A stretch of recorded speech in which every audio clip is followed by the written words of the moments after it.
The baby's cry cut through the airplane cabin like a breaking siren, sharp and desperate, echoing off the narrow walls as the single father sat frozen in his seat, sweat gathering at his temples, his hands trembling while every passenger around him shifted in quiet judgment. His shoulders were already sagging before the plane even left the ground, because this flight was never just a flight. It was the final thread holding together a man who had been awake for 2 nights straight, carrying grief, fear, and exhaustion in one arm, and his screaming infant in the other, while silently praying that he wouldn't completely fall apart at 30,000 feet.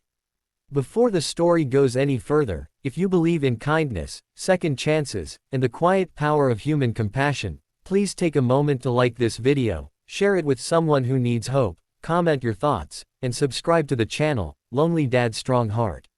Your support helps stories like this reach hearts that need them the most. The man's name was Aaron, and the baby pressed against his chest was only 6 months old, far too young to understand why her world felt so loud, so unfamiliar, and so frightening. Aaron hadn't planned to be a single father, and certainly not this soon. 6 months earlier, his life had been shattered in a hospital room where the beeping machines went silent, leaving behind a newborn and a grief so heavy it stole the air from his lungs.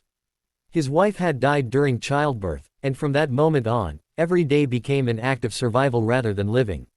Sleep came in fragments, meals were forgotten, and joy felt like something that belonged to another lifetime. This flight wasn't for vacation or comfort. It was a last resort. He was moving across the country to live with his sister because the bills were drowning him. His job had let him go after too many missed days, and he could no longer pretend he was holding everything together. The airport had already pushed him to the edge. Security lines, suspicious glances, the baby crying as strangers stared like he was failing some invisible test of fatherhood. By the time he reached his seat, his arms were aching and his heart was racing with dread. He could feel it in his bones that this flight was going to be bad. The baby cried louder as the plane taxied, her tiny fists clenched, her face red with panic, and Aaron rocked gently, whispering prayers into her hair, even though nothing seemed to soothe her. He imagined the thoughts around him, the irritation, the silent blame, the assumption that he didn't know what he was doing. In truth, he didn't. He was learning everything the hard way, alone, with no safety net. As the plane lifted into the air, the crying intensified, sharp and relentless. Aaron's chest tightened. He bounced the baby, checked her bottle, adjusted her blanket, but the sound only grew more desperate. He felt tears sting his own eyes, humiliation washing over him as he stared down at his shaking hands. This wasn't just about the baby anymore. This was months of grief, exhaustion, and fear pouring out in one overwhelming moment. He felt himself breaking, quietly, in front of strangers who would never know how hard he had tried. Time stretched painfully. Each minute felt like an hour. He could sense the tension in the cabin, the subtle sighs, the turned heads.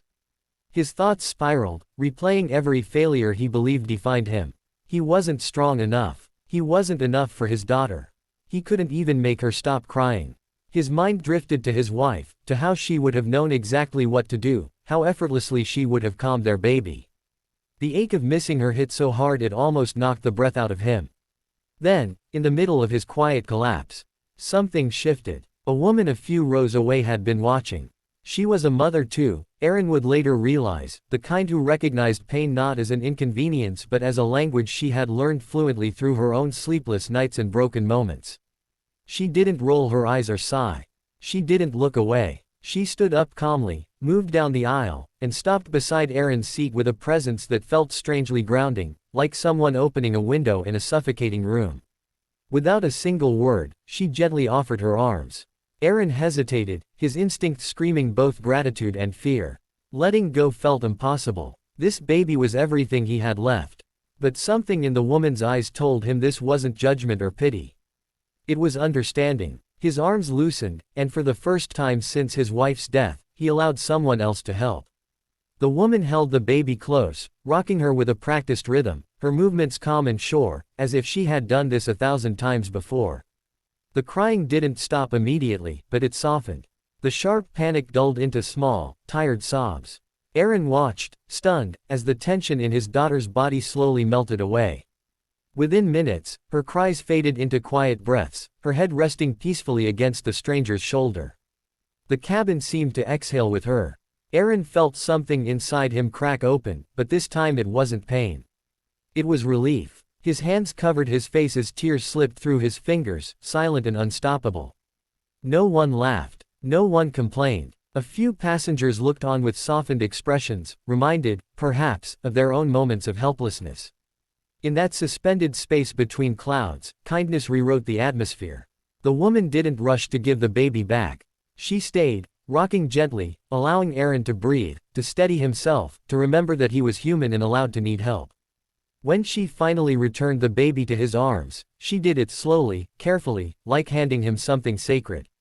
The baby slept soundly, her tiny chest rising and falling, unaware that her father had just been saved from a breaking point he didn't know how to survive alone.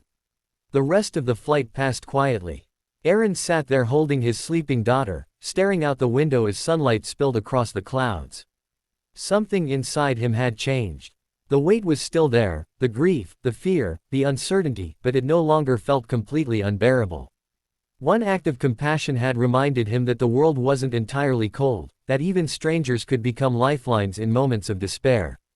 When the plane landed, the woman passed by one last time, offering a gentle smile that carried more meaning than words ever could. She disappeared into the crowd, never knowing the depth of what she had done. She didn't fix Aaron's life. She didn't erase his pain. But she gave him something just as powerful, the strength to keep going. In the weeks that followed, Aaron replayed that moment often. On nights when his daughter cried endlessly and the loneliness pressed in like a heavy fog, he remembered the warmth of a stranger's kindness. He began to believe that asking for help didn't make him weak, that being a good father didn't mean doing everything alone. Slowly, he found his footing. His sister's home became a place of healing. His daughter grew stronger. And Aaron, though still carrying grief, learned to carry hope alongside it. If this story is touching your heart, if you feel that quiet pull of emotion right now, please take a moment to like this video, share it, and support the channel, Lonely Dad Strong Heart. Your engagement tells us that stories of kindness still matter, that compassion still has a place in this world. Before this story ends, we have one special request. Please scroll down and leave a comment telling us whether you believe small acts of kindness can truly change a life. Your words might be exactly what someone else needs to read today. Because sometimes, the unthinkable isn't a grand miracle or a dramatic rescue. Sometimes, it's a stranger on a plane, choosing empathy over inconvenience, reminding a broken father that he isn't alone, and proving that even in the tightest, loudest, most uncomfortable spaces, humanity can still rise, quietly, and save a heart from breaking completely.